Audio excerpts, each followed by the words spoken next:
Hello hello hello.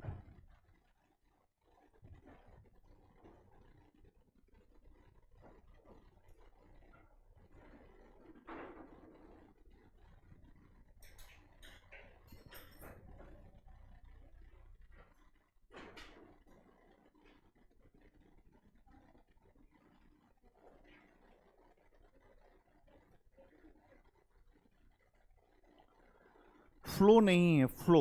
Flow जानते हो क्या होता है? प्रवाह। प्रवाह मतलब क्या होता है कि एक नदी की धारा में जब हम बहते हैं, आपने एक पैराग्राफ लिखा और उस अगला पैराग्राफ की जो आपकी शुरुआत होगी, उसके पहले पैराग्राफ की आखिरी लाइन में उसके लिए इनपुट होगा। उत्तर लेखन की सबसे बड़ी विशेषता ये होती है, बहुत सारे लोग तथ्य की बहुत जानकारी रखते हैं लेकिन उत्तर लेखन अच्छा नहीं कर पाते। उसके पीछे की बात यही है कि उत्तर लेखन करना एक कला है, एक आर्ट है। क्या है? एक आर्ट है। जानकारी होने से बहुत कुछ होगा नहीं। हर चीज पढ़ने के बाद भी आपको एक बेहतर आधार पर प्रस्तुत करना होगा। आपका प्रयास ठीक है, आपने जो वेंकैया नायडू जी का वो रखा है, और अभी वो भारत के उपराष्ट्रपति अभी नहीं है, आपको पूर्व उपराष्ट्रपति लिखते तो ज़्यादा अच्छा था। देखो होता क्या है, जो जो शिक्षक होता है, हमने दिल्ली विश्वविद्यालय में कॉपियां भी चेक की। तुम एक आंसर दोगे, हम एक शब्द देख के बता देंगे कि तुमने क्या लिखा है। इतना टाइम नहीं होता हमारे पास, इतनी कॉपियां आती थी, हमको केवल इंट्रोडक्शन देखते थे, निष्कर्ष देखते थे, इससे ज़्यादा समय नहीं होता। आपको क्या लगता है कि पूरा आंसर पढ़ता है टीचर? समय नहीं होता इतना, वो केवल उठाता है, वजन से समझ लेता है कि तुमने क्या लिखा होगा। मेंस में भी ऐसा ही होता है। जो बड़े बड़े प्रोफेसर चेक करते हैं उनके पास इतना वो नहीं होता, उनके पास कंटेंट का एक वो हो जाता है, देख लेते हैं, पक्ष है, विपक्ष है, निष्कर्ष है, आज से जोड़ा है, बस ठीक है, बात खत्म। अच्छी राइटिंग में लिखें, अशुद्धियां कम। आपने हर चीज की अशुद्धियां बहुत ज्यादा है, अच्छी राइटिंग नहीं है, टेढ़ा मेढ़ा है, बहुत छोटा छोटा लिखते हैं, अब उसको और जोर लगा के पढ़ना पड़ रहा है, क्या लिखा है। तो ऐसे ही 2-3 नंबर काट देगा। उसके ऊपर जितना एग्जामिनर के ऊपर जोर पड़ेगा आपकी कॉपी को पढ़ने में, उतना ही नंबर कटता जाएगा, क्योंकि वो जोर लगा के जब पढ़ेगा और आप अच्छा नहीं लिखे होंगे तो फिर काम खत्म हो जाएगा। इसलिए लोग बोलते हैं बड़ा नंबर अच्छा नहीं आया सर इस बार। कैसे नंबर अच्छा आएगा? नंबर अच्छा आएगा तब जब आप सारगर्भित तरीके से, बेहतर तरीके से जोड़कर एक बात जो मोतियों की माला के तरह से जोड़ते हुए लिखते चले जाएंगे। कल हम लोगों ने बहुत सारी चर्चा किया था बौद्ध धर्म पर, और बौद्ध संगतियों पर भी चर्चा किया था। हमने ये भी देखा था क्या हुआ था। हमने इसके अलावा ये भी देखा था कि चौथी बौद्ध संगति जो है वो 95 ईस्वी में ही हुई थी। ये कनिष्क के ही समय में हुई थी। और इस समय अगर आप देखते हैं तो यहाँ पर हमें हीनयान महायान 2 हिस्से दिखाई देते हैं बौद्ध धर्म में। खास बात यह है कि बौद्ध धर्म का योगदान क्या है। अगर हम ये बात करें कि बौद्ध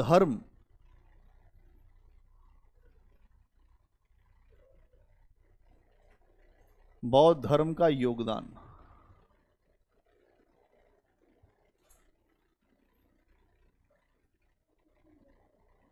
हाँ, कल जो क्वेश्चन दिया था अभी इसको पूरा कर ले फिर समझाते। एक तो पहले जो योगदान में आए तो आप क्या योगदान देते हैं? पहले तो आम जन भाषा में अपनी बात को रखा। बुद्ध ने जो अपनी जो बातें रखी वो आम जन भाषा में रखी।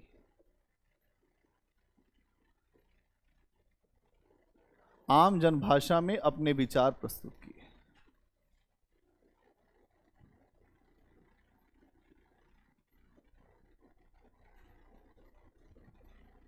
उस समय की भाषा क्या थी? पाली भाषा। बुद्ध चाहते तो संस्कृत में भी रख सकते थे, क्योंकि वो एक राजकुमार थे, उनको संस्कृत की शिक्षा भी दी गई थी। लेकिन संस्कृत भाषा में अगर वो अपनी बात रखते तो लोगों को समझ में नहीं आती। इसीलिए महान लोगों ने कभी भी आम जनता की भाषा में ही अपने आप को रखा है, अपने आप को प्रस्तुत किया है। जन भाषा आत्मा होती है। आप अधिकारी हैं, अधिकारी बनने के बाद अगर आपने ऐसे जगह जाके अंग्रेजी में बात करना शुरू कर दिया जहां आम जनता को समझ में नहीं आता है, तो आप अच्छे अधिकारी नहीं हैं। आपको जन भाषा में अपने काम को करना है। इसलिए आप जब भी किसी स्टेट में जाते हैं तो वहां के एक रीजनल पेपर को आपको पास करना होता है। अगर आप दक्षिण भारत के किसी स्टेट में आपकी नियुक्ति हो गई, आपको कर्नाटका कैडर मिल गया, तो आपको कन्नड़ भाषा को पास करना पड़ेगा। तो यहां समझना पड़ेगा कि आम जन भाषा में बुद्ध ने अपने विचार को रखा। यह इनकी सबसे बड़ी विशेषता है। इसके अलावा शांति और सौहार्द को जो बढ़ाने का काम किया। शांति और सौहार्द,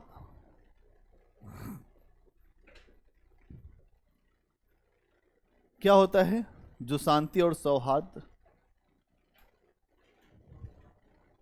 का मतलब क्या है? अगर आप देखेंगे तो 600 बीसी के पहले, हम लोग अभी चर्चा कर रहे हैं 600 बीसी की, इसके पहले जो भारत में जो समाज है वो वैदिक कर्मकांड की व्यवस्था से संबंधित है। वैदिक कर्मकांड दिखाई देते हैं और वैदिक कर्मकांड में ब्राह्मण, क्षत्रिय, वैश्य और जो शूद्र का आपको कॉन्सेप्ट दिखाई देता है ना। इसमें ये ऊपर के वर्ग एक विशेष अधिकार से संपन्न हैं और नीचे के वर्ग अधिकार विहीन हैं। तो आप देखते हैं इससे समाज में सामाजिक तनाव पैदा हो रहा है।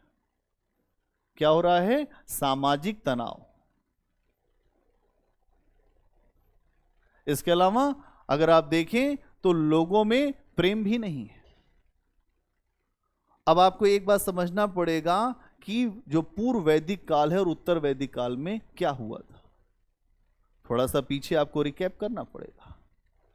आप पूर्व वैदिक काल को देखोगे तो पूर्व वैदिक काल में जो समाज है भारत का, उसमें बहुत ज्यादा कट्टरता नहीं है, वर्ण व्यवस्था को लेकर ज्यादा भेदभाव नहीं है।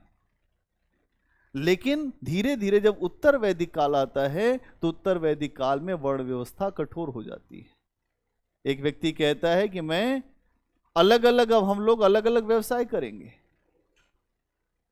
ये तो पूर्व वैदिक काल में है कि उस समय कोई वर्ण नहीं था। उत्तर वैदिक काल में आप देखेंगे कि वर्ण व्यवस्था हावी हो गई, कर्मकांड हावी हो गया, जो बलि व्यवस्था है वो हावी हो गई और सामाजिक तनाव ज्यादा हो गया।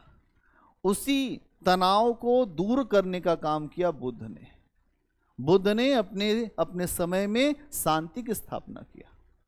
कैसी शांति? तो जो सामाजिक तनाव था, जो समस्याएं थी, जो विरोध था, उन विरोधों को दूर करने का काम करने का प्रयास किया बुद्ध ने। और समाज में जो तनाव था उसको सौहार्द में बदला। क्या होता है? आपसी प्रेम, आपसी प्रेम, भाईचारा, ये भावना आपको बुद्ध के दर्शन में दिखाई देगी। इसके अलावा और क्या दिखाई देगा? एक ऐसी विचारधारा इनके द्वारा रखी गई जो भारत में ही नहीं पूरे विश्व में फैली आगे चल के। एक वैश्विक विचारधारा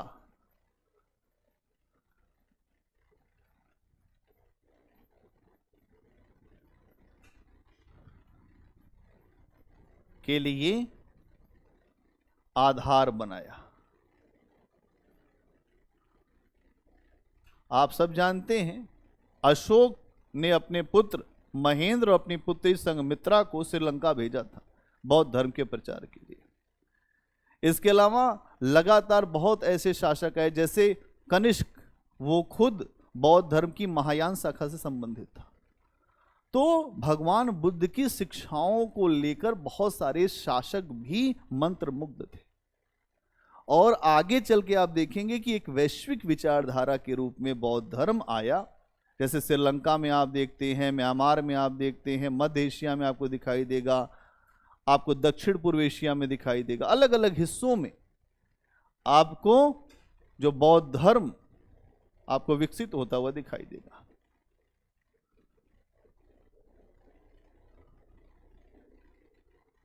ठीक है, फिर मध्य एशिया,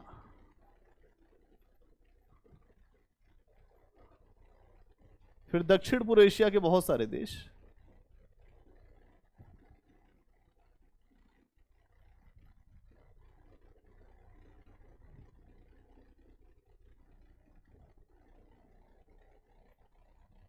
हर जगह एक वैश्विक विचारधारा के रूप में बुद्ध की जो फिलॉसफी है वो फैली।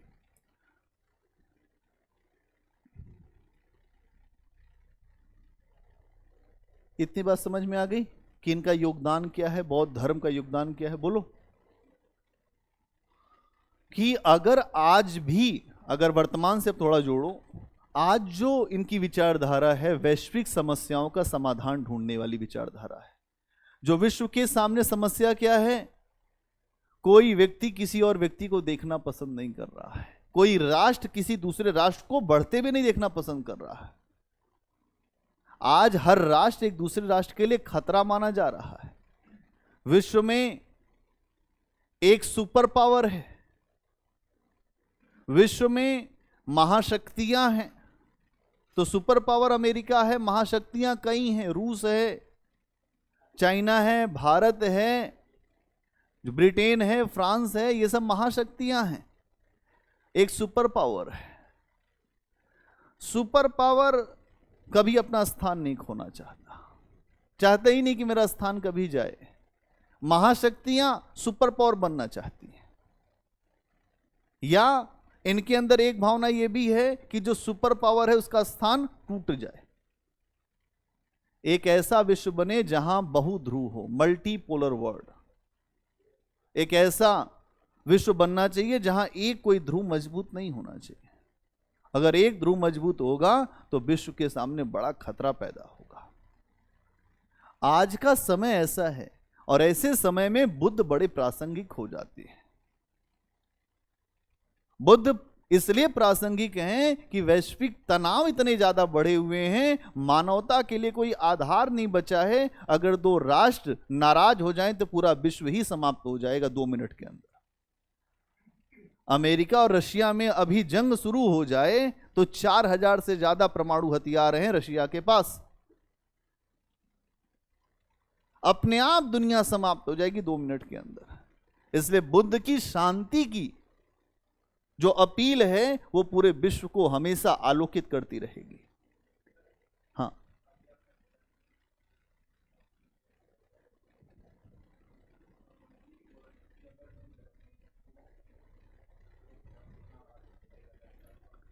इस पे हमने कल बात किया था। हाँ, बोलते जाओ। नहीं, आगे देखो, एक बात समझ लो कि अगर वो नहीं भी महिलाओं को शामिल करते तो उनके शिष्य भी कम लंपट नहीं थे। बात समझिए, पुरुष इतना महान नहीं है कि एक व्यवस्था को लेकर आगे बढ़ जाएगा। क्या आपको जैन धर्म में दिखाई देंगे कि अधिकतर वहां पर जो पुरुष ही रहे, उसके बाद भी उसका विनाश हुआ। समझना यह पड़ेगा कि जब महिला पुरुष एक साथ रहते हैं तो कुछ समस्याएं ज्यादा उभर के सामने आती हैं। आपने एक बात कहा कि बौद्ध धर्म के विनाश के पीछे जो महिलाओं को बुद्ध ने शामिल किया, एक बात रखी है आपने, क्या जानना चाह रहे हैं उसमें?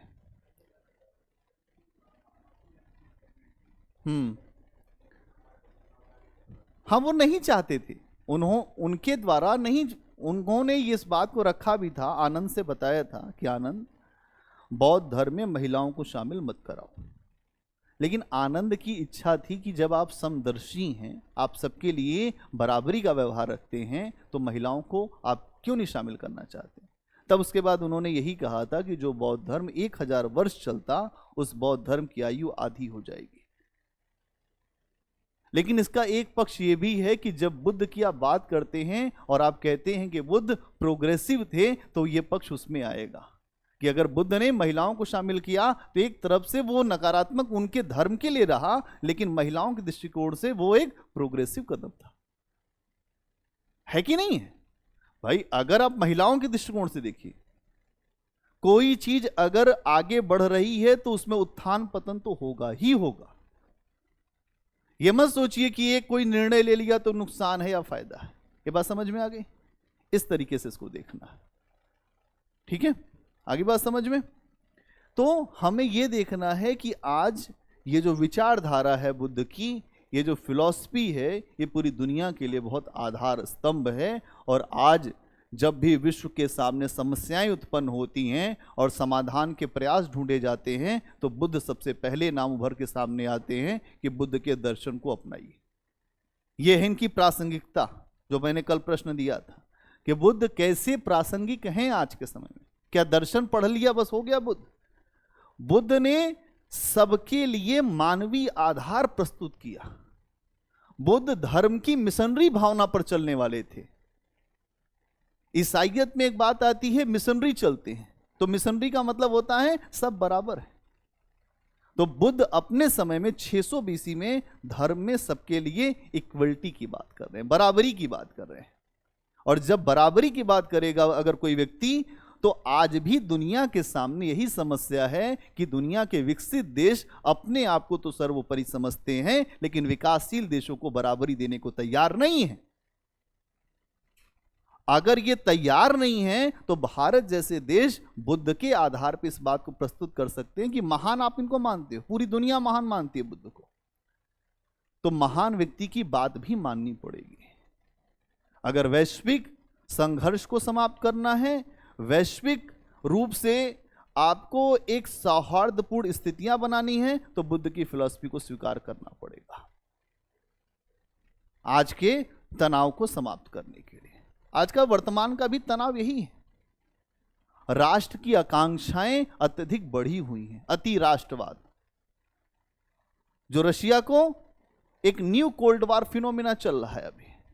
एक तो कोल्ड वॉर है, एक उसके आगे का भी इस समय फिनोमिना चल रहा है, न्यू कोल्ड वॉर फिनोमिना। क्या है new cold war phenomena? Russia फिर से सोवियत संघ के समान शक्तिशाली होने का प्रयास कर रहा है और विश्व में जो अपना स्थान खो चुका है उसी स्थान को प्राप्त करने का प्रयास कर रहा है। इसको कहते हैं न्यू कोल्ड वॉर फिनोमिना। आगे मैं बताऊंगा। तो यहां समझना इतनी बात है कि बौद्ध धर्म का एक बहुत बड़ा योगदान है। आज भी इसकी उतनी ही प्रासंगिकता है जितनी अपने समय में थी। प्रश्न आ चुके हैं सारे प्रश्न, तो आपको समझना पड़ेगा किस तरीके से हम देख रहे हैं। इसके अलावा जो बुद्ध की शिक्षाएं हैं उसके क्या पक्ष हैं? जो बुद्ध की शिक्षाएं हैं उनके क्या पक्ष हैं?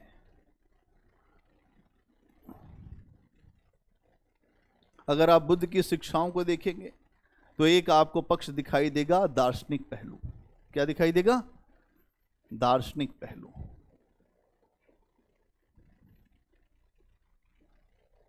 और एक आपको दिखाई देगा सामाजिक पहलू।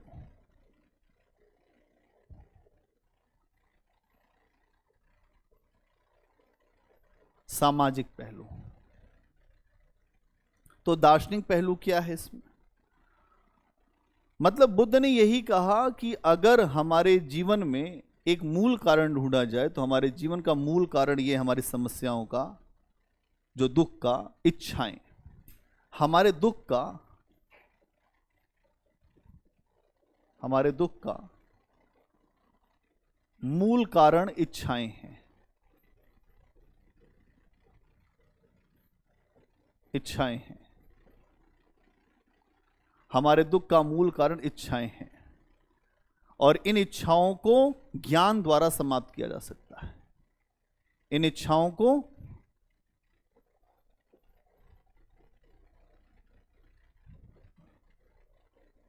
ज्ञान द्वारा समाप्त किया जा सकता है।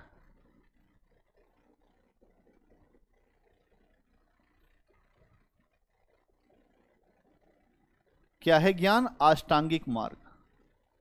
अष्टांगिक मार्ग क्या है बताओ? इसके पहले बताया, सम्यक ज्ञान, सम्यक आजीव, सम्यक वाणी, सम्यक कर्मांत, सम्यक स्मृति, सम्यक समाधि, ये अष्टांगिक मार्ग है।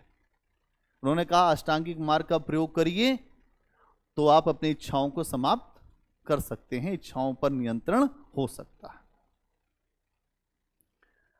इसके अलावा एक बात यह भी कहते हैं कि इस दुनिया में सब कुछ क्षणिक है। इस दुनिया में, इस संसार में सब कुछ क्षणिक है। अगर सुख है तो वो भी क्षणिक है, अगर दुख है तो वो भी क्षणिक है। अगर आप देखें तो यहां सब कुछ क्षणिक है। सुख और दुख स्थायी नहीं है। सुख और दुख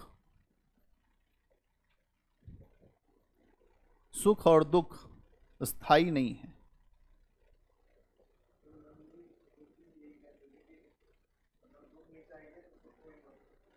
भाई आप ऐसे समझिए कि बुद्ध की फिलॉसफी कितनी महान है। आज अगर आप इस पूरी फिलॉसफी को समझ लीजिए तो आप बहुत ज्यादा दुखी होंगे भी नहीं। आप एक बात समझिए, कोई कहता है बहुत भारी दुख आया, मैं जी नहीं पाऊंगा। बुद्ध ने कहा कि ये जो दुख है ये भी स्थायी नहीं है, ये बदलेगा। इस दुख के बाद भी सुख आएगा, और जब सुख आएगा और तुम उसमें भूल गए तो एक बात ध्यान रखना कि दुख भी आएगा। ये संसार क्षणिक है, यहां सुख और दुख की श्रृंखला चलती रहेगी। आप जब तक जिएंगे तब तक आपके जीवन में सुख और दुख चलते रहेंगे। सुख और दुख से आप अलग हट नहीं सकते। अलग हटने की अवस्था ही बौद्ध भिक्षु बनने की अवस्था है ना? तो सुख दुख स्थायी नहीं है। इसके अलावा इन्होंने ये कहा कि ईश्वर की सत्ता नहीं है और आत्मा का खंडन किया था। क्या कहा? ईश्वर की सत्ता नहीं,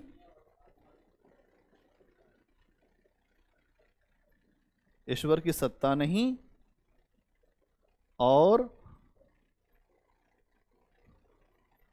आत्मा का खंडन। इसका मतलब आत्मा का क्या, जो पूरी तरह से खंडन कर रहे हैं। लेकिन एक बात यहां आपको समझना पड़ेगा कि पुनर्जन्म को मान रहे हैं। तो पुनर्जन्म को मानने के पीछे इन्होंने एक बात कहा है, चेतना का प्रवाह होता है। चेतना का प्रवाह होता है। क्या होता है? चेतना का प्रवाह। हमारे भीतर आत्मा को ही अगर आप, इन्होंने कहा आत्मा नहीं होती, लेकिन यह कहा है इन्होंने कि जब मृत्यु होती है तो चेतना एक स्थान से दूसरे स्थान पर निकलती है, वो जाती है। तो क्या चेतना और आत्मा को एक दूसरे का पर्यायवाची नहीं मान सकते क्या? मान सकते हैं। अगर ये चेतना को नहीं मानेंगे तो फिर ये चीज समझ में नहीं आएगी पुनर्जन्म। ये कहते हैं कि अगर पुनर्जन्म हो रहा है तो ये जो चेतना के कारण ही होता है। हमारे अंदर की जो इच्छाएं होती, उन इच्छाओं को लेकर हमारे शरीर से चेतना निकलती है, बाद में वही चीज हमें वापस मिलके हम आते हैं।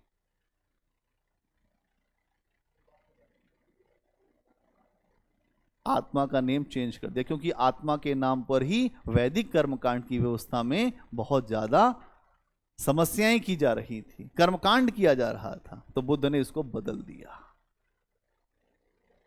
क्या बुद्ध को ईश्वर के बारे में जानकारी नहीं थी? लेकिन बुद्ध हमेशा उसको अनिर्वचनीय कह के चुप हो जाते थे। बुद्ध जानते थे कि जिस विषय पर नहीं बोलना उस विषय पर नहीं बोलना है। और अक्सर ब्राह्मण उनके पास पहुंचते थे, कहते आप जरूर बताइए ईश्वर क्या है, ईश्वर आप जरूर बताइए। बाद में वैदिक कर्मकांड की व्यवस्था में बुद्ध को नास्तिक घोषित कर दिया गया। और मैं बता रहा हूं कि बुद्ध से बड़ा आस्तिक आज तक दुनिया में कोई हुआ नहीं। नास्तिक क्यों माना गया? क्योंकि वो वैदिक कर्मकांड की व्यवस्था का विरोध कर रहे थे, वो वर्ण व्यवस्था का विरोध कर रहे थे, और वो एक मानवीय समानता की बात कर रहे थे, इसलिए उनको नास्तिक घोषित कर दिया गया।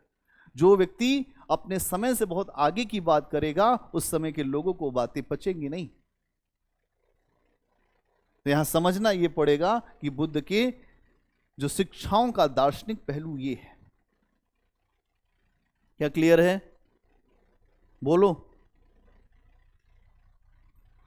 अगर हम बात करें सामाजिक पहलू की, कि बुद्ध की शिक्षाओं का सामाजिक पहलू क्या है, इन्होंने ये कहा कि अलौकिक शक्तियों के स्थान पर हमें तर्क और विवेक पर जोर देना चाहिए।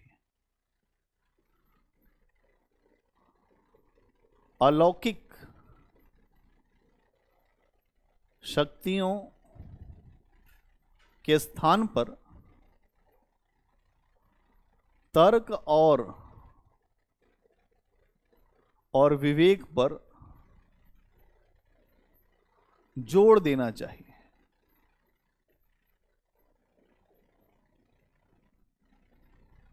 क्या चाहिए? अलौकिक शक्तियों की बात नहीं होनी चाहिए। अगर आप देखेंगे तो यही बात पुनर्जागरण, जब यूरोप में पुनर्जागरण हुआ, प्रबोधन हुआ, तो यही बात कही गई थी कि तर्क और विवेक पर बल दीजिए। धर्म सुधार इसी के कारण हुआ था। तर्क पर जब विशेष जोर दिया गया तो धर्म सुधार यूरोप में हुआ। 14वीं से 16वीं शताब्दी यूरोप में पुनर्जागरण की शताब्दी रही। उस समय पूरे यूरोप में नए नए विचार आ रहे थे। प्रबोधन का युग आया, जहां पे वैज्ञानिकता को बहुत आगे बढ़ाया गया। तर्क विवेक की जो कसौटियों पर लोगों को ने हर ज्ञान को कसा, वहां पर भी परलोक की चर्चा हो रही थी। तो ये कहा गया कि संसार की चर्चा करिए। यहां पर अगर आप देखेंगे तो बुद्ध ने भी यही कहा कि अलौकिक शक्तियों के स्थान पर हमें तर्क और विवेक पर जोर देना चाहिए। इसके अलावा अहिंसा का पालन करना चाहिए और अच्छा व्यवहार। अहिंसा का पालन, अहिंसा, फिर जो मृदु भाषा, जो मीठा बोलिए,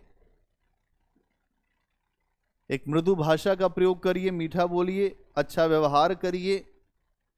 ये बुद्ध की अच्छा व्यवहार।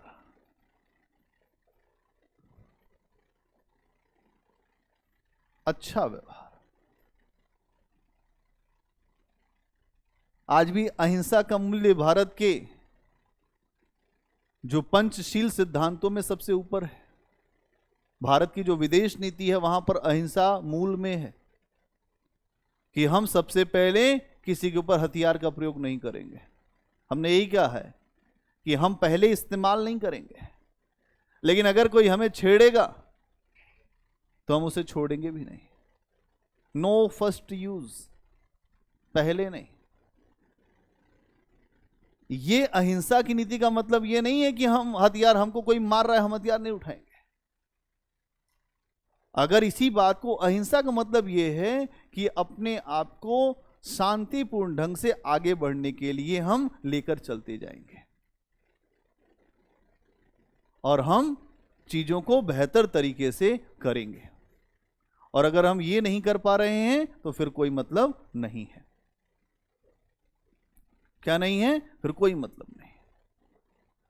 तो यहां हमें इस बात को समझना है कि अहिंसा को बहुत ज्यादा स्थान दिया इन्होंने, उसको मूल्य दिया। और क्या कहा कि यहां पर एक बात इन्होंने ये माना है कि जो समाज का निर्माण हुआ है वो सामान्य लोगों ने किया, ईश्वर ने नहीं किया है। समाज का निर्माण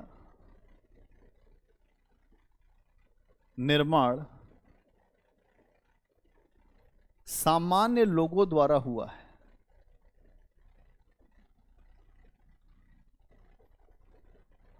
है। ईश्वर के द्वारा नहीं।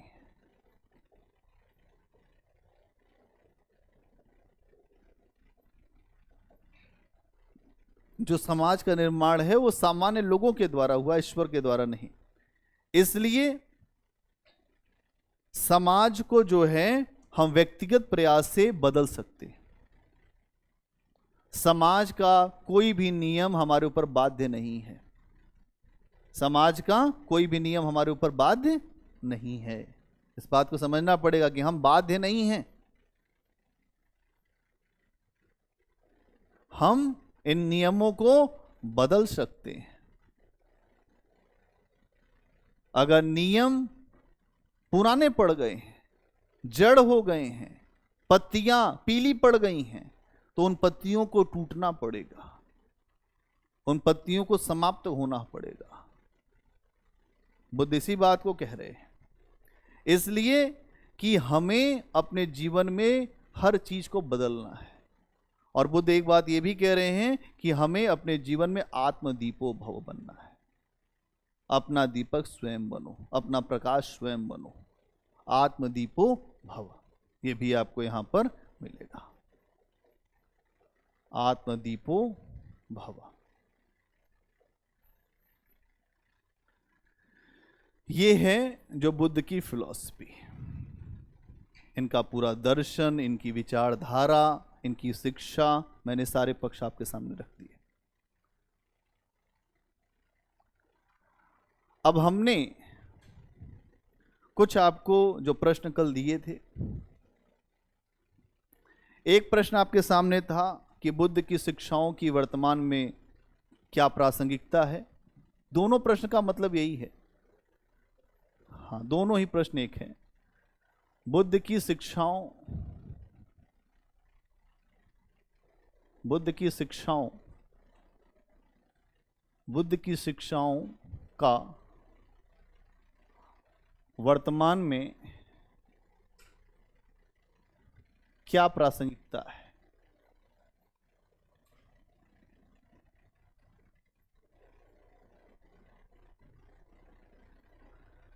टिप्पणी करें।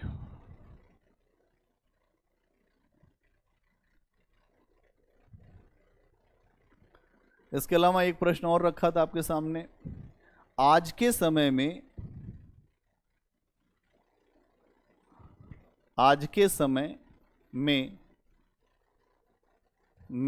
बुद्ध के विचार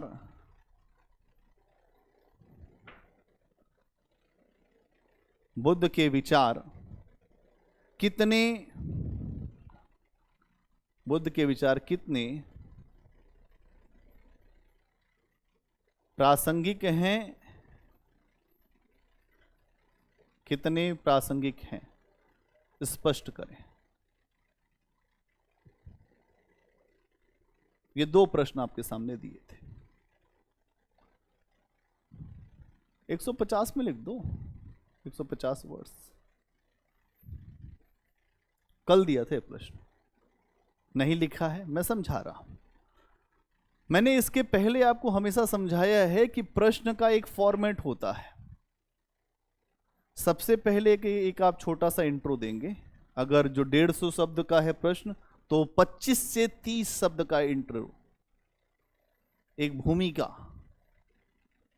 कि बुद्ध कौन है, क्या किया, कैसे किया, छोटी सी भूमिका। बहुत लबबाजी नहीं करनी है भूमिका में कि बहुत लबबाजी करने लग गए,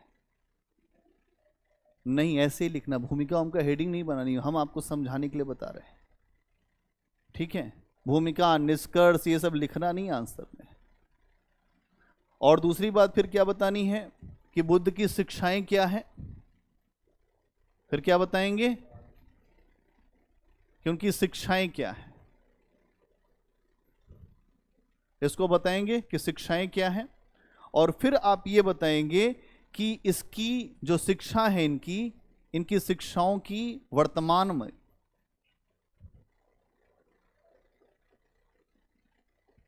प्रासंगिकता क्या है। भाई शिक्षाएं तो दी हैं, तो प्रासंगिकता क्या है। तो पहली प्रासंगिकता तो यही है, वैश्विक समस्याओं का समाधान है। यहां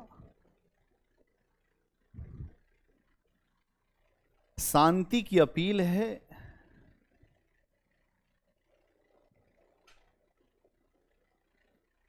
मध्यम मार्ग है,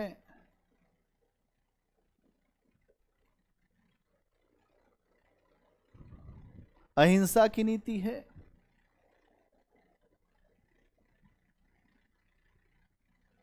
और हमारे जीवन की क्षण भंगुरता के भी बारे में बुद्ध ने बताया कि आप चाहे जो भी कर लीजिए, आप बहुत बड़े अपने आप को पूरे विश्व का विजेता बनाना चाहते हैं, अंत में आपके हाथ में दुख ही लगेगा।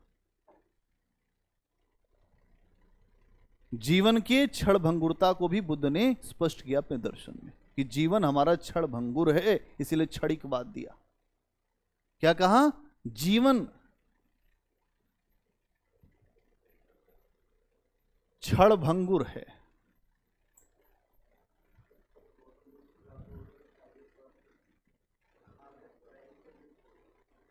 आईएएस खूब करिए, आईएएस बनिए, आईएएस बनने के बाद मठाधीश मत बनिए। कहने का मतलब ये है, आईएएस बनने के बाद लोग मालिक समझ लेते हैं अपने आप को, जमींदार समझ लेते हैं। ये समस्या आईएएस बनने के बाद है। इस समाज में समस्या क्या है? नौकरशाही, ब्यूरोक्रेसी। हाँ,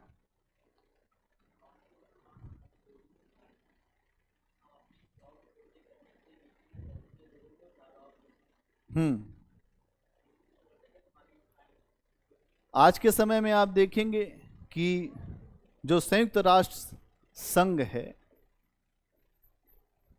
संयुक्त राष्ट्र संघ जिसको यूनाइटेड नेशन आप कहते हैं, यूएन है, यूएन के द्वारा जो भी मानवता की कल्याण के काम हो रहे हैं वो बुद्ध की फिलॉसफी से निकल के आ रहे हैं। यूएन के द्वारा जो बहुत सारे मानवता की बातें बताई जा रही वो भी बुद्ध से निकलती है।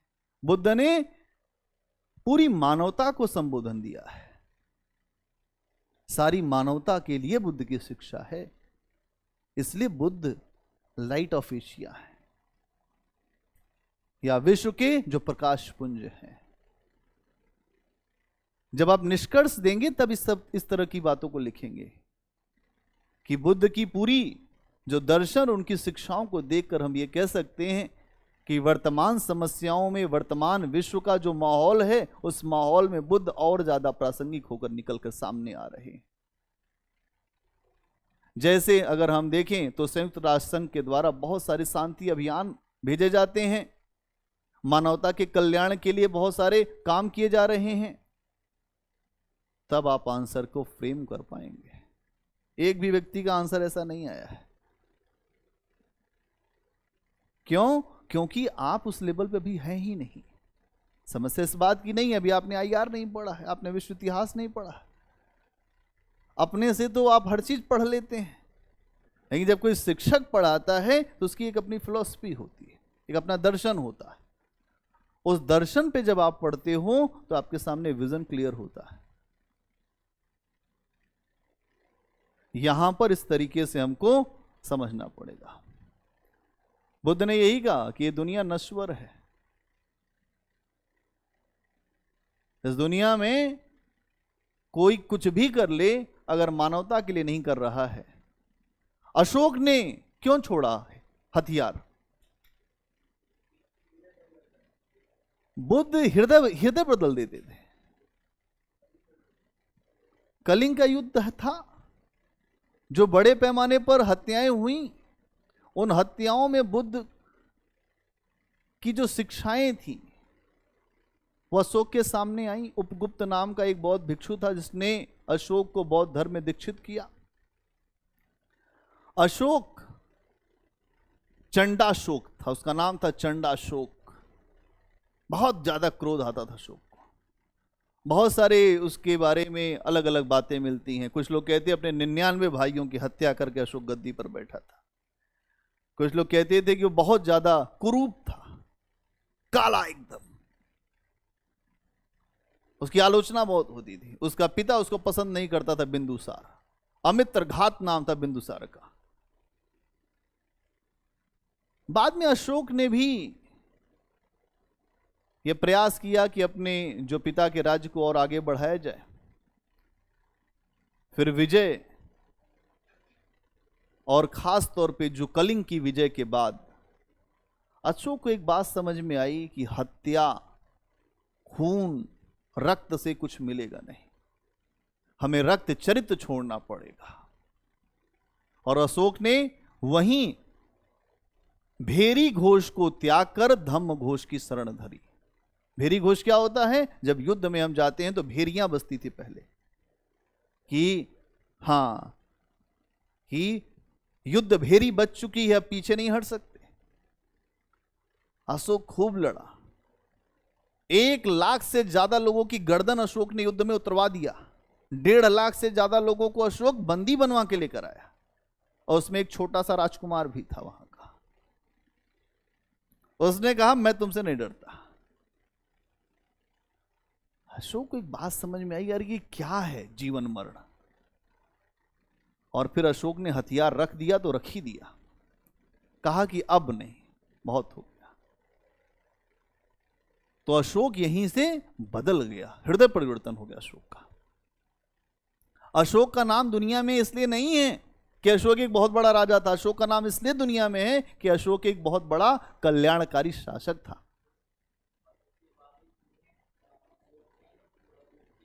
जो फिलॉसफी को आगे बढ़ाया।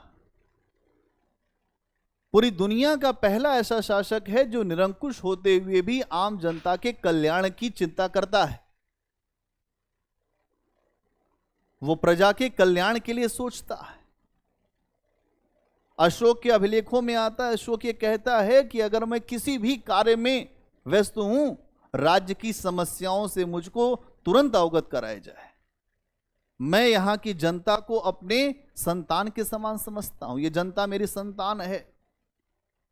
जैसे एक पिता अपनी संतान के लिए चिंतित रहता है, वैसे ही मैं भी अपनी जो प्रजा के लिए चिंतित रहता हूं। ये भाव उस समय, ये वर्तमान के स्टेट का एक हिस्सा है, पिलर है वेलफेयर स्टेट का।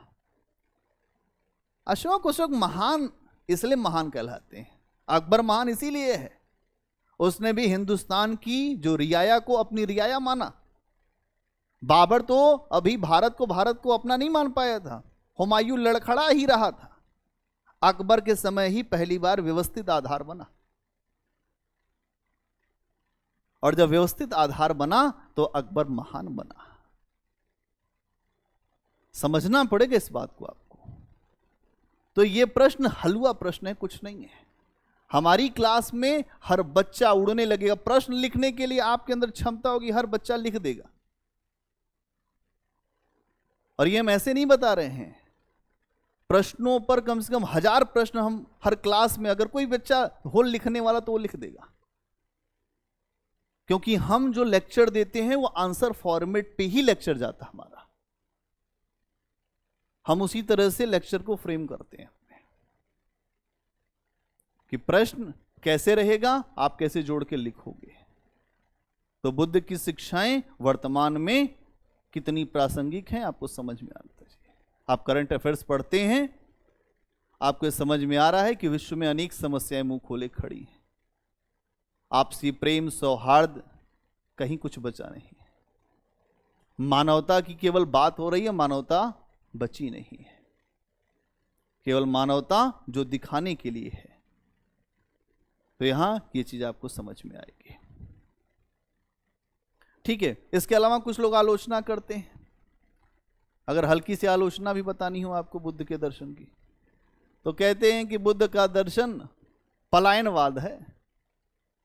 अगर निर्वाण ही प्राप्त कर लेगा हर दुनिया का हर आदमी, तो आम जनता फिर तो बचेगी ही नहीं। आलोचना करने वाले लोग यही बात कहते हैं कि जो बुद्ध का दर्शन है वो पलायनवादी दर्शन है। अगर आप देखेंगे तो इनके ऊपर ये आरोप लगता है, अपनी पत्नी को छोड़कर गए, अपने पुत्र को छोड़कर गए। बताइए कितने बुद्ध हल्के आदमी थे, अपने परिवार का दायित्व का वहन नहीं किया। जो संसार का आदमी कहेगा भैया अभी तो एकदम नए थे, बुद्ध को ये सब एकदम गलत काम नहीं करना चाहिए था। इतना गलत काम क्यों किया बुद्ध ने? 26-27 साल कोई अवस्था होती है, 50-60 साल पे जाना चाहिए था। लेकिन बुद्ध जैसे व्यक्ति के लिए आप शिक्षा न दें तो बेहतर है, क्योंकि बुद्ध गए होंगे तो बहुत सारी चीजों को सोच कर गए होंगे। अगर आप देखेंगे तो एक जगह आता है, हिंदी में एक पद है कि सिद्धि हेतु स्वामी गए यह गौरव की बात। उनकी पत्नी का नाम था यशोधरा। सिद्धि हेतु स्वामी गए यह गौरव की बात है, पर चोरी चोरी गए यही बड़ा व्याघात है। चोरी चोरी गए, ये उनकी पत्नी को बहुत दुख है। वो अपने जो सहेली से कहती उनकी पत्नी कि अगर वो मुझसे कहकर जाते तो क्या अपने पथ की बाधा पाते, कहकर जाते तो मैं भी उर्मिला की तरह से उनको छोड़ देती, जैसे उर्मिला ने छोड़ा था लक्ष्मण को। कहकर जाते तो क्या अपनी पथ की बाधा पाते, मुझको उन्होंने खूब माना, फिर भी क्या पूरा पहचाना। रानी सरंगा का नहीं है, यशोधरा, मैथिली शरण गुप्त की एक रचना है यशोधरा। समझ में आया? वहां पर उन्होंने ये बताया कि ऐसी महिलाएं जो समाज में वंचित रही, जिनके बारे में किसी ने नहीं ध्यान दिया, उनके ऊपर ध्यान गया कवियों का। मैथिली शरण गुप्त ने कहा यशोधरा कि जितने बुद्ध महान हैं उतनी ही महान यशोधरा है, जितने लक्ष्मण महान है उतनी महान उर्मिला भी है। उर्मिला का भी तो आप देखिए कि उर्मिला को लक्ष्मण ने खूब सारे वचन दिए थे, मतलब कि ऐसा है तुम्हें रोना नहीं है, तुम्हें ये नहीं करना है, वो नहीं करना है, और तुम यहीं रहोगी, ऐसे सेवा करोगी, अपने निकल लिए राम के साथ। ये आपको समझना पड़ेगा। तो कुछ लोग आरोप लगाते हैं बुद्ध पर, लेकिन ये आरोप हल्के आरोप हैं। बुद्ध ने जो चीज प्राप्त की उसके सामने सब कुछ हल्का है। और जब बुद्ध ज्ञान प्राप्त करके आए तो यशोधरा से मिलने आए थे। क्या किया फिर उसके बाद? फिर उनसे दान मांगा यशोधरा से कि तुम मुझे कुछ दान दो। तो यशोधरा ने कहा कि हम क्या दे सकते हैं, कहीं अपने पुत्र का दान दे दो। राहुल का दान ले लिया, उसको भी बहुत भिक्षु बना दिया।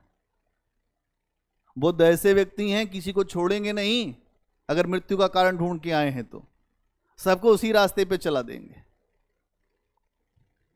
तो बुद्ध महान हैं,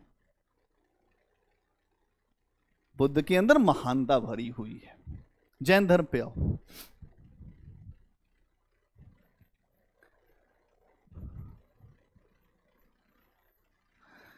जैन धर्म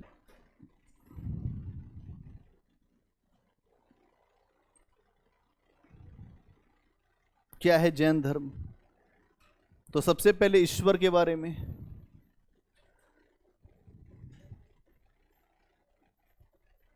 ईश्वर के बारे में क्या विचार है जैन धर्म का, ईश्वर को लेकर क्या सोचते हैं।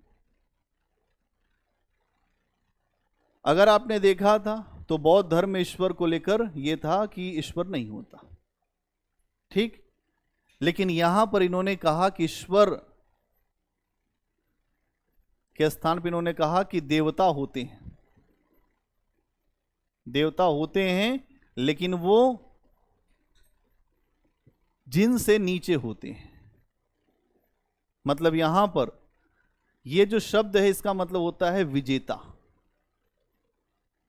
जो जैन साधु होते हैं, जो जैन साधु से ये छोटे होते हैं देवता, जैन साधु से देवता छोटे होते हैं। इनके यहां यही बात रखी गई। जो जिन का मतलब क्या होता है? जीत लेने वाला। आप देखेंगे पार्श्वनाथ, महावीर स्वामी, बहुत सारे इसमें जो संत हुए हैं, 24 तीर्थंकर हुए हैं। 23वें तीर्थंकर कौन है? पार्श्वनाथ।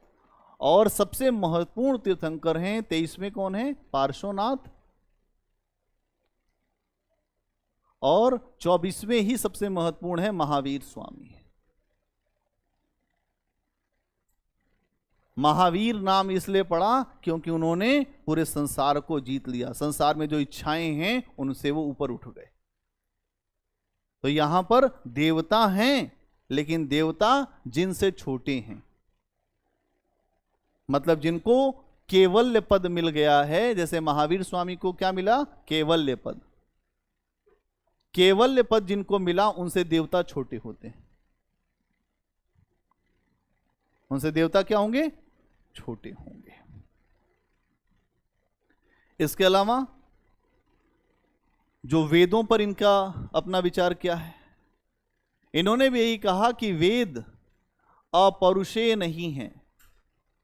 अपरुषेय,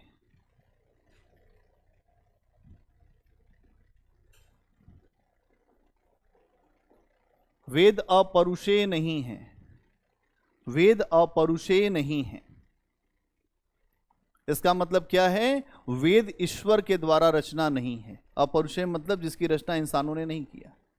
वेद ईश्वर की रचना नहीं है, और वेदों के ऊपर इन्होंने चैलेंज किया, वेदों के अस्तित्व पर प्रश्न उठाए। तो इनके द्वारा भी वेदों का खंडन किया गया। क्या किया गया? खंडन किया गया,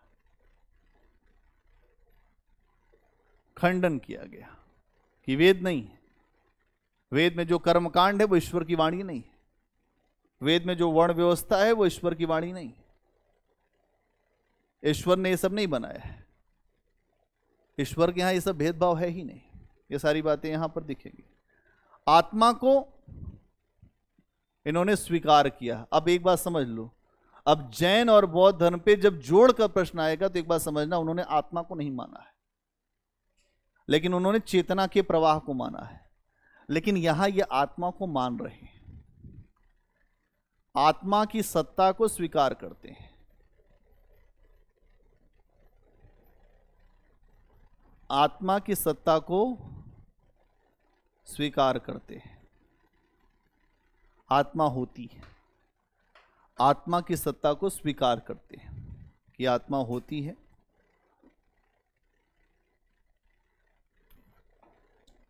इन्होंने कहा है कि जो दो प्रकार के जीव होते हैं, एक तो बद्ध जीव और एक होते हैं मुक्त जीव। जो बद्ध जीव होते हैं उनको संसार ही बहुत बढ़िया लगता है, खाओ पियो मौज करो, जीवन यही है। और जो मुक्त जीव होते हैं वो कहते हैं यार ये दुनिया क्यों बनी, क्यों बनाई गई, और जिसने बनाया तो उसने कुछ जो सोच के बनाया होगा। तो दुनिया बनाने वाले क्या तेरे मन में समाई, काहे को दुनिया बनाई, ऐसे गाने फिर लिखे गए होंगे। तो यहां पर जो बुद्ध जीव, जो बद्ध जीव और दूसरे मुक्त जीव, इन्होंने आत्मा में भी दो प्रकार की आत्माएं मानी। ये एक अधोगति वाली आत्मा जो केवल नीचे को जाती है, और एक ऊर्ध्वगामी आत्मा जो ऊपर को उठती है। अगर आप देखेंगे यौगिक साधना में इसी बात को बताया गया है कि अपने चक्र को ऊपर की ओर लेकर जाओ। इसीलिए हर बात हर व्यक्ति को समझ में नहीं आती। जो गुरु कुछ और कहता है, चेला कुछ और समझता है। यह होता इसीलिए है क्योंकि जिसका जैसा स्तर होगा उसी स्तर पे व्यक्ति समझेगा बात को। इसलिए यहां पर आपको समझना पड़ेगा कि बद्ध जीव और होते हैं और मुक्त जीव भी होते हैं। इसके अलावा पुनर्जन्म, पुनर्जन्म को भी इन्होंने स्वीकार किया है। जब आत्मा को मानेंगे तो पुनर्जन्म भी मानेंगे। अब आपको समझना पड़ेगा कि यहां पर आत्मा और पुनर्जन्म दोनों को स्वीकार किया गया है।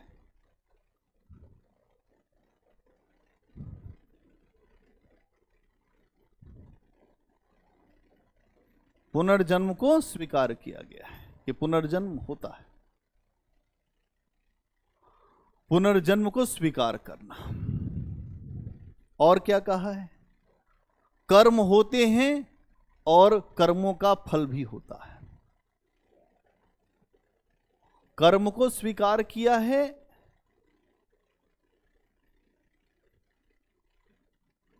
और कर्म फल को भी स्वीकार किया है। कर्म फल को भी स्वीकार किया है।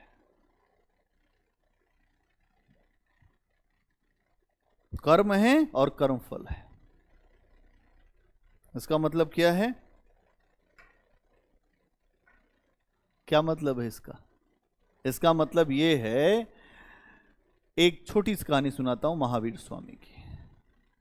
महावीर स्वामी, उनके बारे में एक कथा आती है कि महावीर स्वामी पिछले जन्म में भी एक राजा के ही संतान थे और एक उसके बाद में राजा हुए।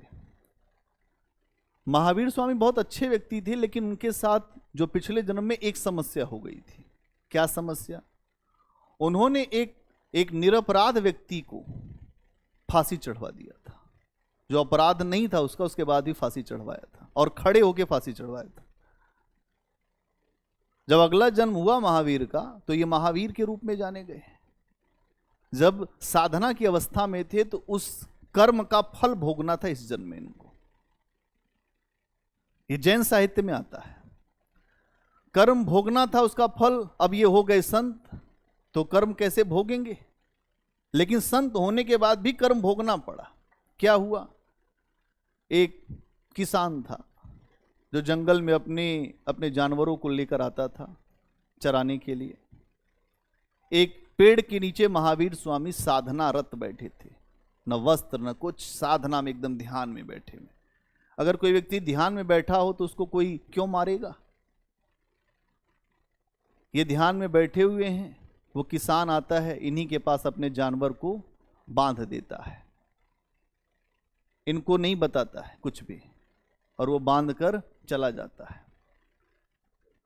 शाम को आता है तो वो जानवर वहां नहीं रहते हैं, और बुद्ध ऐसे ही वहां पर महावीर स्वामी बैठे हुए।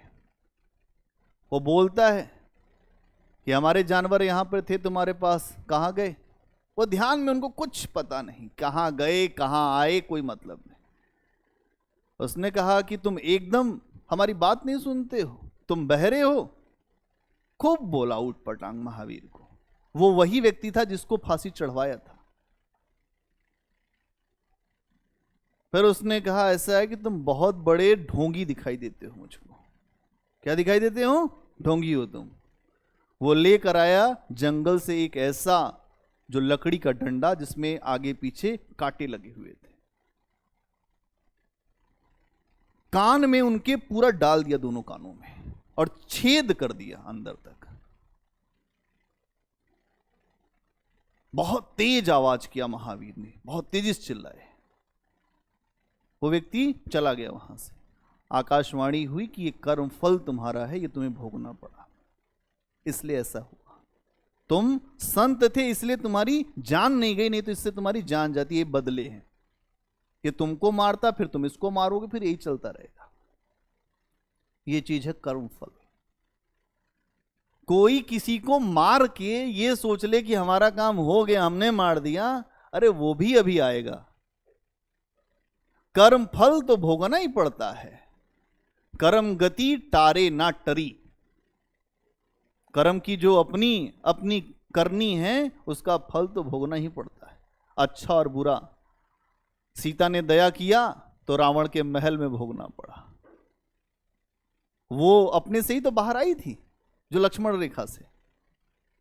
ये लक्ष्मण ने मना किया कि इससे बाहर मत निकलना अगर अपना कल्याण चाहती हो तो। लेकिन व्यक्ति अपने आप को बहुत होशियार समझता है, बात नहीं मानता। खूब बोला सीता ने उठ पटांग लक्ष्मण को कि तुम्हारे मन में जो है वो मैं सब जानती हूं। लक्ष्मण ने कहा ऐसा है कि आपको कुछ भी नहीं पता है, आपका विवेक जो है वो समाप्त हो गया है। जब विनाश मनुष्य पर छाता है पहले विवेक मर जाता है। जब विनाश आने वाला होगा तो आपको कोई अच्छा बताएगा तो उल्टा ही समझ में आएगा, क्योंकि आ चुका है काल। काल आपको ले जाने वाला है, इसलिए जो पहले विवेक मर जाता है। तो रावण आया, उसने कहा हम बंधी भिक्षा नहीं लेते। होशियार आदमी था जो साधु के वेश में आया था, इसीलिए किसी के वेश में नहीं जाना चाहिए कि साधु के वेश में भी ऐसा व्यक्ति हो सकता है जो कातिल हो। रामायण महाभारत इसलिए भी पढ़ लेना चाहिए कि उसमें बहुत सारे आपको ऐसे जो दृष्टांत मिलेंगे जो आपको अनुभव दे देंगे आज की दुनिया के लिए भी। सारे खेल विश्वास की आड़ में हो रहे हैं कि विश्वास बनाइए, तो विश्वास से ही सब दिक्कत होती है। तो कर्मफल समझ में आ गया? बोलो। फिर जगत, जगत क्या है?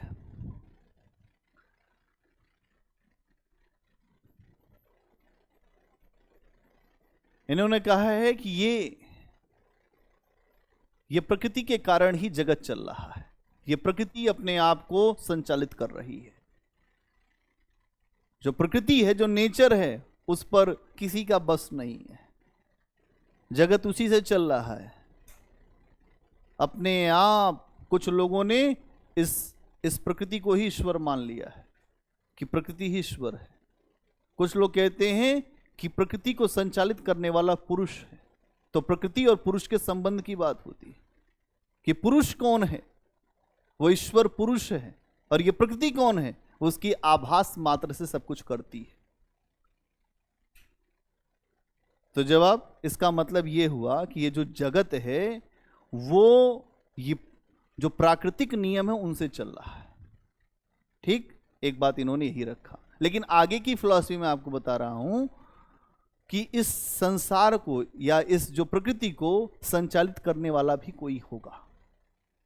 इस पर भी विचार हुए और यह माना गया इसको संचालित करने वाला ईश्वर है। जब आप भगवत गीता पढ़ेंगे तो भगवत गीता में एक जगह आता है कि इस पुरुष मतलब इस पूरी प्रकृति का कर्ता मैं ही हूं, सब कुछ मुझ में ही समाहित है, सब कुछ मुझसे ही उत्पन्न होते हैं और मुझ में समाहित हो जाते हैं। मैं सबकी माता हूं और मैं ही सबका पिता हूं। भगवान कृष्ण की फिलॉसफी बहुत अद्भुत है। एक भी जगह हिंदू शब्द का नाम नहीं है गीता में कि हिंदू ये कहे कि हमारी पुस्तक है। सब जगह केवल मानव की बात की गई है। इसीलिए भगवत गीता को लेकर एक बड़ा वो है, अगर भगवत गीता को आगे बढ़ा दिया जाए तो आप देखेंगे सारे भेदभाव, सारी कुरीतियां दूर हो जाएंगी। क्योंकि भगवत गीता में भेदभाव है ही नहीं, कहीं पर भी भेदभाव नहीं है। कर्मकांड की आलोचना की गई है। कृष्ण ने हर प्रकार के कर्मकांड की आलोचना किया है। पिंडोदक क्रिया, पितृ पूजा, सब चीज का निषेध है। यहां तक कि देवी देवताओं की पूजा का भी निषेध है गीता में। कृष्ण ने कहा है एकमात्र मेरी शरण आजा, सर्वधर्म परित्यज्यम माम एकम शरणम ब्रजम अहम त्वाम सर्व पापेभ्यो। सभी धर्मों को छोड़कर तुम मेरी शरण में आ जाओ, मैं तुम्हें सभी पापों से मुक्त कर दूंगा। वाह, ये है फिलॉसफी कृष्ण की। कभी मैं आएंगे उस पे आएंगे, गीता पे, तो आपको बताएं गीता अद्भुत पुस्तक है। पूरे विश्व में लोगों के पास जो अद्भुत ज्ञान का भंडार है वो है भगवत गीता से। अमेरिका में वहां पर सेना को पढ़ाई जाती है गीता, सेना को पढ़ाई जाती है गीता। जापान में भी पढ़ाई जा रही है। आपके यहां अगर आपने इसकी बात ये तो गीता पढ़ा रहे हैं, भाई गीता अद्भुत फिलॉसफी है जीवन जीने की। ज्ञान, धर्म, नैतिक शिक्षा, व्यवहारिक दृष्टिकोण, सब कुछ गीता में है। तो यहां आपको समझना पड़ेगा कि ये चीज यहां पर आपके सामने आ रही है। इसके अलावा जैन दर्शन में एक चीज आपको दिखाई देती, अनेकांतवाद। अनेकांतवाद,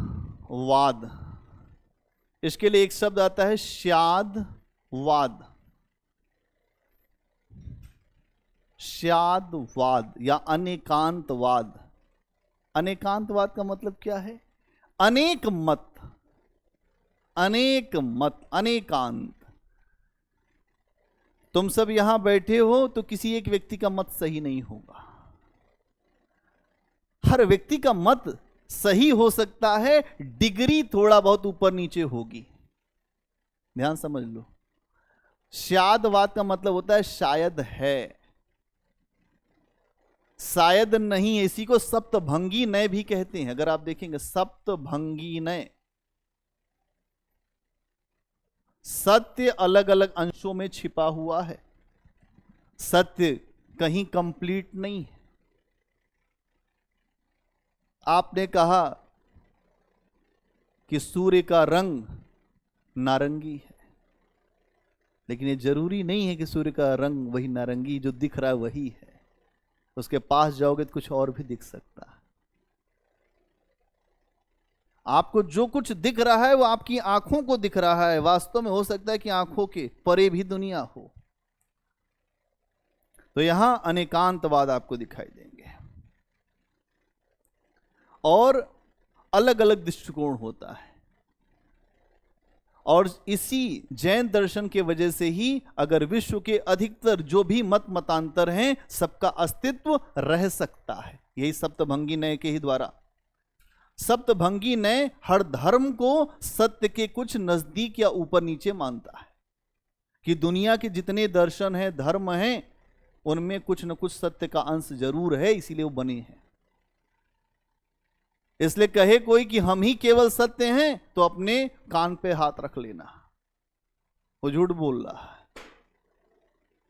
अशोक ने कहा कि अपने धर्म की प्रशंसा और दूसरे धर्म की निंदा, उसको कुछ नहीं पता धर्म के बारे में। वो धर्म के बारे में कखारा भी अभी नहीं जानता है, धर्म होता क्या है। यहां यही कह रहे हैं। एक हाथी का उदाहरण देते हैं जैनी। कहते हैं हाथी है और एक अंधा व्यक्ति है।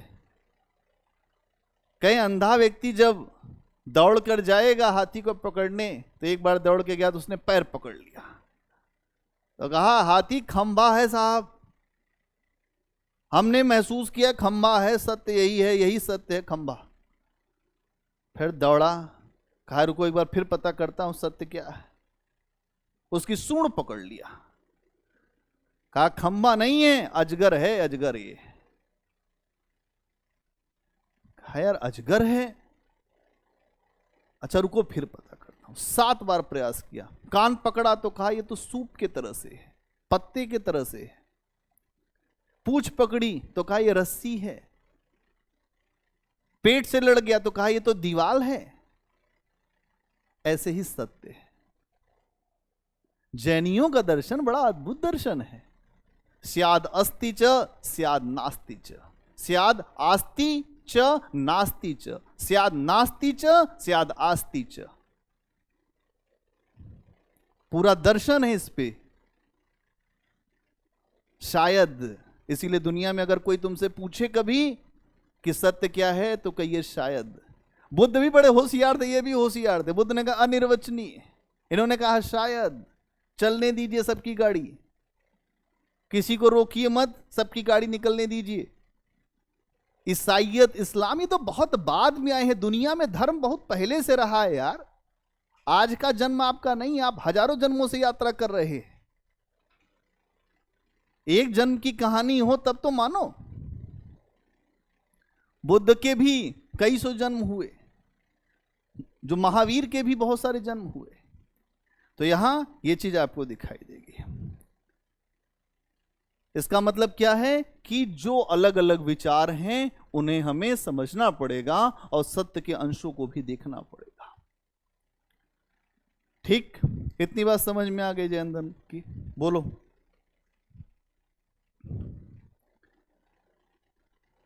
एक प्रश्न आपके सामने कभी आता है कि जैन धर्म और बौद्ध धर्म में क्या समानता है, क्या असमानता है? क्या आता है? असमानता और समानता। अगला पॉइंट बनाओ।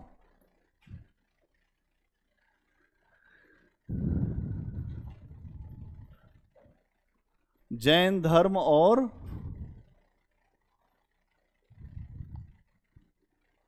बौद्ध धर्म में समानता और असमानता।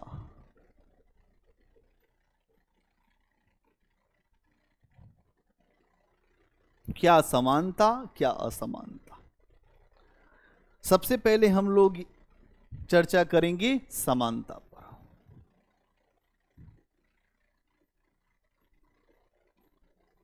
अगर आप जानते हैं, दोनों ही वैदिक कर्मकांड की व्यवस्था का विरोध करते हैं।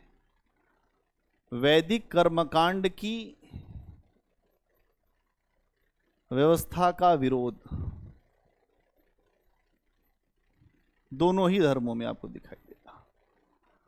वैदिक कर्मकांड की व्यवस्था का विरोध, दोनों ही कर्म फल को स्वीकार करते हैं। इसका मतलब आपको मानना पड़ेगा कि कर्म फल होता है। लोग कहते हैं अरे कुछ नहीं, यहीं खाओ पियो मारो पीटो सब यहीं चलेगा। बड़े बड़े दार्शनिक बोल चुके हैं कि कर्मफल होता है, अच्छे और बुरे कर्म होते हैं, वो मिलेंगे आपको। अच्छा कर्म आपका बेकार नहीं जाएगा, वो मिलेगा। हो सकता है थोड़ा देर में मिले। कर्म फल को स्वीकार किया दोनों ने।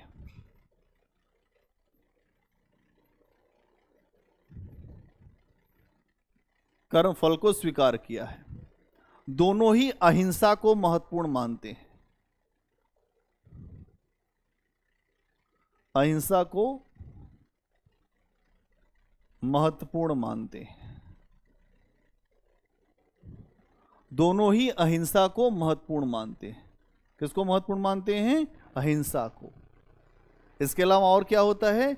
दोनों ने ही पुनर्जन्म को स्वीकार किया है।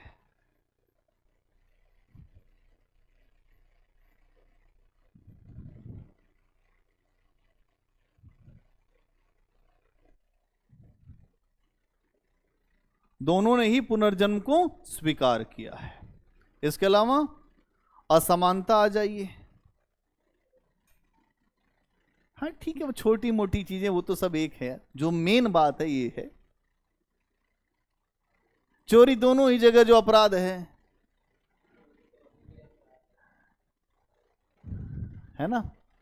ये हो गया समानता। असमानता पे आ जाइए।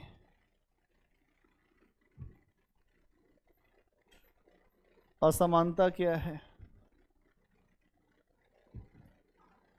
असमानता सबसे पहले अगर आप देखेंगे कि जो जैन दर्शन है वहां पर भी त्रिरत्न है और जो बौद्ध दर्शन में भी त्रिरत्न है, लेकिन दोनों के त्रिरत्न अलग है।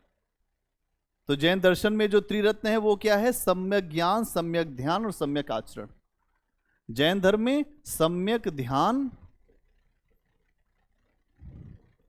सम्यक ज्ञान और सम्यक आचरण,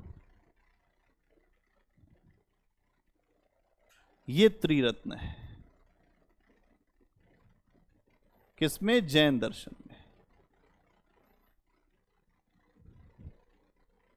फिर बौद्ध दर्शन में आप देखेंगे बुद्ध, धम्म और संघ। बुद्ध, धम्म और संघ, ये त्रिरत्न है।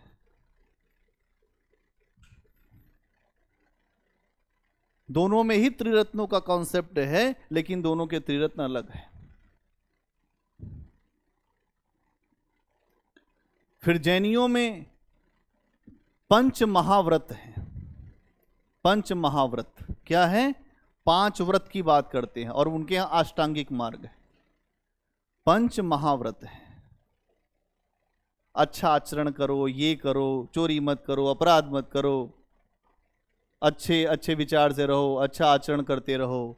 पंच महाव्रत है यहां पर, और यहां पर अष्टांगिक मार्ग है।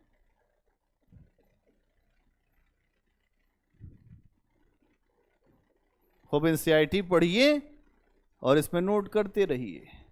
हमारा काम यह है कि ब्रीफ कर देना आपको कि पंच महाव्रत, अष्टांगिक मार्ग, इसमें आपको दिखाई देगा।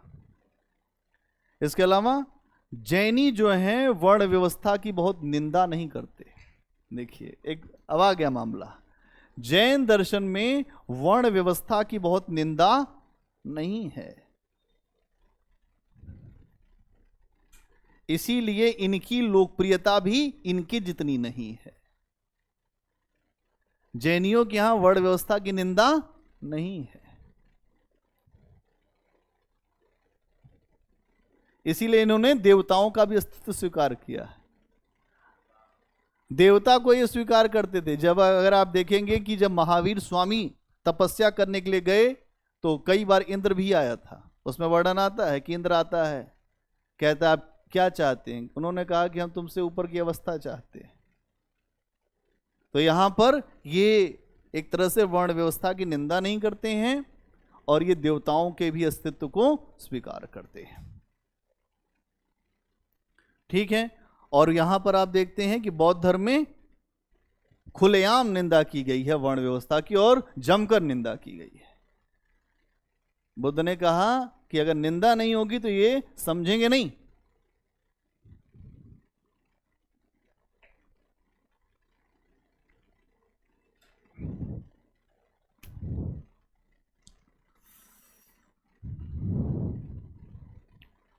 और जैनियों के यहां काया क्लेश की बात की गई है। क्या है? काया क्लेश। शरीर को इतना कष्ट दे दो कि काया एकदम रूढ़ हो जाए, कमजोर हो जाए,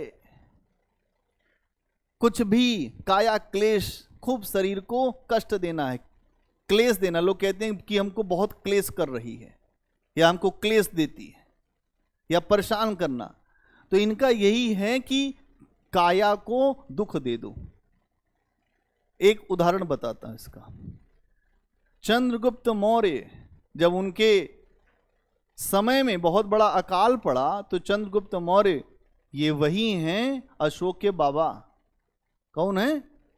हाँ, चंद्रगुप्त मौर्य जो है भद्रबाहु नाम के एक जैन संत के साथ श्रावण बेलगोला चले गए दक्षिण भारत, और वहां पर जैन धर्म की संलेखना पद्धति से अपने प्राण को त्याग दिया, बिना कुछ खाए पिए।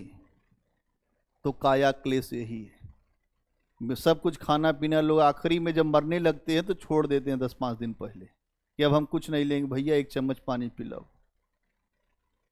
ये सब होता है खेल। जब आदमी मरने लगता है तो उसको याद आता है कि यार जीवन भर तो कुछ किया नहीं, अब आखिरी समय कुछ हो ना पाएगा। तो वो होशियारी तो वैसे जब वो नया रहता है, युवा रहता है, तो होशियारी करता है। अपने लड़कों का नाम रखेगा राम, एक का नाम रखेगा दुर्गा, एक का नाम रखेगा राधिका। कैसा है, अंत में मरेंगे तो राधिका बुला लेंगे, हे राधे राधे, और आखिरी में नाम नहीं आता। भगवान कृष्ण कहते हैं कि हमको चकमा देगा, इस तरह का नाम रख के ये नहीं हो पाएगा। चकमा हमको तुम नहीं दे सकते। अरे भाई, अगर आपको चकमा देना है तो जो दुनिया के लोग उनको चकमा दीजिए, भगवान को चकमा मत दीजिए। इसीलिए तुलसीदास ने लिखा कि निर्मल मन सोई मोहि पावा, मोहि कपट छल छिद्र न भावा। निर्मल मन वाले व्यक्ति हमें प्राप्त करते हैं। छल कपट छद्म से जो हमें प्राप्त करने का प्रयास करेगा वो हमें प्राप्त नहीं कर सकता। तो यहां ये भी है, और लोग ये सब होशियारियां खूब करते हैं।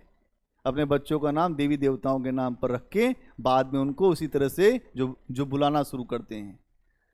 पहले जब इज्जत के साथ नाम लेंगे राधा राधा, उसके बाद फिर जब मान लो कि नाराज हो गए तो फिर राधा की भी इज्जत नहीं रखेंगे और उसकी भी इज्जत नहीं रखेंगे। नहीं, इसलिए नाम रखने का खतरा भी है। तो देवी देवताओं पे नाम रखें तो सोच समझ के रखें, क्योंकि अगर आपने अपमान किया तो फिर अपमान भी हो जाएगा। नहीं, और अपमान किए बिना आप मानेंगे नहीं बच्चों के साथ। अमेरिका में होंगे तो आपको जेल हो जाएगी, अपने बच्चों को मार दें अमेरिका में तो आपको जेल हो जाएगी। पता है आपको? नहीं पता। अमेरिका में नियम है कि आप अपने बच्चों को मार नहीं सकते। अगर आपने एक बार उनको मार दिया तो स्टेट वहां पे आपका बच्चा आपसे छीन लेगा, उसकी परवरिश भी वही करेगा, आप उससे मिल भी नहीं सकते। भारत में देखिए इतना फ्रीडम है माताओं के पास, पीट के एकदम बर्बाद कर देती है। हाँ, इसीलिए ठीक। तो यहां पर ये चीज भी आपको दिखाई देगी। इसके अलावा जो जैन धर्म में अगर आप देखेंगे और जो बौद्ध धर्म है, तो उसमें अहिंसा की बात को अगर आप देखें तो अहिंसा जैन धर्म में बहुत ज्यादा है और बौद्ध धर्म में उतनी अहिंसा की बात नहीं की गई। बुद्ध ने मध्यम मार्ग का बात किया है और इन्होंने एक्सट्रीम मार्ग की बात किया है, अति वाला मार्ग। काया क्लेश कर दो, कुछ नहीं खाएंगे। अरे कुछ नहीं खाएंगे तो मर जाएंगे। तो बुद्ध ने कहा कि भैया ऐसा नहीं करना है हमको। बुद्ध के जो 5 साथी थे, जो 5 ब्राह्मण थे, उसमें सुभद्र, वापा, बहुत सारे लोग थे। जो 5 ब्राह्मण उनके साथ निकले थे तपस्या करने, वो सब बोलते थे कुछ खाना नहीं है, एक पैर पे खड़े रहना। कोई हाथ उठा खड़ा था, कोई ऐसे करके खड़ा था। अब हमने भी वीडियो ही देखा यार। फिर बुद्ध को ये सब बहुत अच्छा नहीं लग रहा था। बहुत दिन तक बुद्ध ने भी वही सब काम किया। बुद्ध ने कहा कि हम ऐसे नहीं चलेंगे। बुद्ध को एक महिला ने लाकर खीर खिला दिया। उन्होंने कहा उन जो 5 ब्राह्मणों ने कि अब तुम हो गए पतित, हम तुम्हारे साथ नहीं रहेंगे, तुम यहां से निकलो अलग। अब हम ज्ञान प्राप्त करेंगे और तुम जो है इसी संसार में रह जाओगे। कुछ वर्षों के बाद जब बुद्ध आए तो बुद्ध को ज्ञान मिल गया, धर्म चक्र हो गया गतिमान। धर्म चक्र परिवर्तन बोला जाता है जब बुद्ध ने पहला उपदेश जब जब ऋषि द्राव में किया, जिसको कहते हैं सारनाथ, जो ऋषि पत्तनम, वहीं पर पहला उपदेश उन्हीं 5 ब्राह्मणों को किया था जो छोड़कर भागे थे बुद्ध को। पहले 5 शिष्य वही रहे। तो जो लोग स्टार्टिंग में नहीं समझ पाते हैं वो बाद में समझते हैं। हर व्यक्ति को थोड़े समय के बाद समझता है। पहले तो अपने आप को ही लोग गुरु ज्ञानी समझते हैं। चेला जो होते हैं ना, जो विद्यार्थी, अपने आप बड़ा महान मानते हैं। हम लोग भी तो विद्यार्थी रहे हैं ना। टीचर को हल्के में लेना, अपने आप को महानता के ऊपर समझना कि हमारे समान कौन है इस दुनिया में। हाँ ठीक है, मास्टर है तो क्या हुआ। इसमें होता क्या है कि फिर विद्यार्थी को कुछ मिलता नहीं है, चकमा खा जाता है वो। टीचर भी चूंकि होशियार होता है, वो जानता है। अगर अच्छे टीचर की बात करो, हल्के फुल्के तो वैसे ही रहते हैं। भाई टीचर का पेशा करते हम लोगों को 12 साल हो गया। 24 साल पे हमने पढ़ाना शुरू कर दिया था। 24 साल 6 महीना। पहली नौकरी हमारी government degree college sector 14 Gurgaon, लड़कियों का कॉलेज था। MDU university, Maharshi Dayanand. तो उसके बाद इतनी नौकरी छोड़ छाड़ के दिल्ली यूनिवर्सिटी कई कॉलेजों में पढ़ा है। पढ़ा उड़ा के सब कुछ करके देख लिया, तब जाके यहां इस छोटे से मंच पे आपको यहां दिखाई दे रहे हैं। मंच जरूर छोटा है लेकिन यात्रा बहुत बड़ी है अपनी। टीचर बनना, किसी को समझाना आसान काम नहीं है। इस पे आपको अपना बाण जो है उसको सिद्ध करके आना पड़ेगा। यहां पर जो बड़े बड़े योद्धा अपना धनुष बाण लेकर बैठे हुए हैं, तो हम जो कुछ भी आपको पढ़ा रहे हैं सब सिद्ध की हुई चीजें हैं। और इसको आप उसी तरह से मेहनत से पढ़ लेंगे तो आपको सफलता भी मिलेगी। लेकिन मेहनत करना आपका काम है। जो समझाएं उसको समझकर आगे बढ़ने का प्रयास करेंगे आप। तो क्या क्या इसमें आपने समझा? और एक असमानता है, जैन धर्म केवल भारत में रहा। बहुत बड़ी बड़ी बातें इन्होंने किया लेकिन भारत में ही रह गए। आज भी हैं खूब जैनी आपको मिलेंगे। जैनी व्यापारी बहुत बड़े, बहुत बड़े व्यापारी हैं, बहुत हाईली एजुकेटेड लोग होते हैं, बहुत लेट में विवाह होता है, सब कुछ आपको यहाँ क्या मिलेगा। भारत के सबसे बड़े व्यापारियों में जैनी आते। संख्या बहुत कम है लेकिन अमीर बहुत ज्यादा है। हाँ नहीं, बहुत अमीर हैं भाई। जो भी व्यापार वाणिज्य में आगे रहेगा उसके पास तो पैसा रहेगा ही। नौकरी में पैसा नहीं है। आप ये सोचें कि जो नौकरी करके आप बहुत बड़े आदमी, कई हजार करोड़ बनाएंगे, फिर उसके बाद जेल में भी जाएंगे। इतिहास रहा है बहुत सारे ऐसे जो यूपीएससी के टॉपर रहे हैं जो जेल में हैं। जैसे नीरा यादव जेल में है, उत्तर प्रदेश की बहुत बड़ी आईएएस अफसर रही हैं। इसके अलावा एक और अफसर थे प्रदीप कुमार शुक्ला, वो भी आईएएस के टॉपर थे, वो भी जेल में रहे। आईएएस हो गए तो क्या हो गया, बहुत बड़े जो महान व्यक्ति हो गए। अपराध वहां भी करेंगे तो जेल जाएंगे।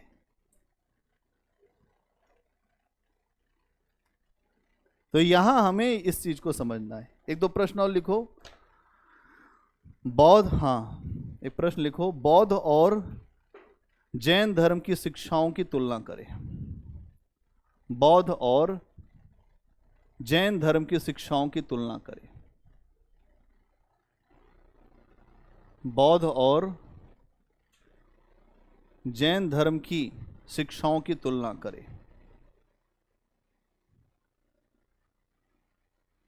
ठीक। दूसरा प्रश्न, जैन धर्म की प्रमुख शिक्षाओं को संक्षेप में बताएं। जैन धर्म की प्रमुख शिक्षाओं को संक्षेप में बताएं। वर्तमान में यह शिक्षाएं कितनी प्रासंगिक हैं। वर्तमान में यह शिक्षाएं कितनी प्रासंगिक हैं। चलिए बहुत बढ़िया।